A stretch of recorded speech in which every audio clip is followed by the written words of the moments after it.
Good morning, children. Today we are going to study about electric current. First, what is literal meaning of current? Whenever anything flows in a streamline, then it is called current. For example, if river water is flowing in a streamline, it is called water current. If air is flowing in a streamline, it is called wind current or air current. Likewise, when charge flows, then it is called electric currents. Means flow of charge is called electric current. Flow of charge is called electric current. Now you know that charge are of two types, positive charge and negative charge. If positive charge flows, then it is also current. If negative charge flows, then it is also current. But there is a little difference between the two. When positive charge is flowing, suppose that positive charge is flowing in this direction, then we say that current is in this direction. When negative charge is flowing in this direction, we say that current is flowing in this direction. Means direction of current is along the direction of flow of positive charge and opposite to flow of negative charge. Any quantity is called physical quantity only when it can be measured. So now question is, how will we measure electric current? Electric current is measured by amount of charge flowing per unit time. Suppose that in t time, q amount of charge is flowing through a body, then in one time, unit time, charge flowing through that point will be q by t. Therefore, electric current I is expressed as q by t. So, electric current is measured by amount of charge flowing per unit time. Amount of charge flowing per unit of time. Now unit of q is coulomb and unit of t is second. Then what will be the unit of electric current? Unit of q is coulomb, unit of t is second. Therefore, unit of current will be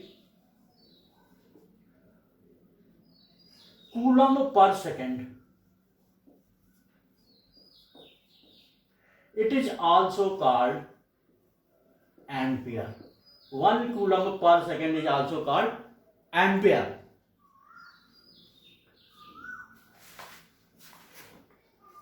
Now I will tell you whether current is scalar quantity or vector quantity. Electric current is a scalar quantity because neither q is a vector quantity, neither t is vector quantity.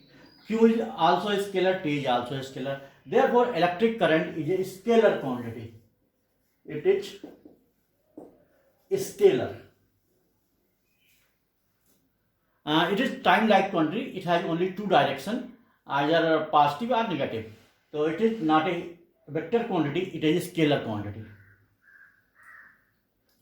Another quantity just related to it is current density. Current density is defined as amount of charge flowing per unit area of cross section. It is divided by J. It is a vector quantity. It is a vector quantity because area is a vector quantity. So current density defined as amount of charge flowing per unit time, vector J is equal to I upon vector A. Since area is a vector quantity, therefore current density J is a vector quantity. Now I will tell you how current flows, the mechanism of current flows. Suppose that this is a conductor.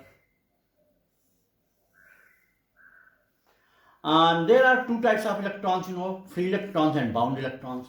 When potential difference is applied across it, then see what happens. When potential difference is applied across a conductor, an electric field is set up inside the conductor. And direction of electric field, positive side is here, negative side is here. The direction of electric field is in this direction. Due to this electric field, there acts a force on free electron, and free electron begins to move in this direction. And when electrons are moving in this direction, it means direction of current is this. Once again I will repeat. When potential difference is applied across a conductor, an electric field is set up. Due to this electric field, there acts a force on free electrons, and free electron begins to move positive side, and therefore an electric current is produced in an opposite direction. But it is not like this. The electron starts from here and will reach to here. When electron starts from here, after some time it collides with other electrons, and after every collision, its magnitude of velocity and direction of velocity changes, and it only attains a average velocity, and that average velocity is called drift velocity, and range of drift velocity is around few centimeters per second.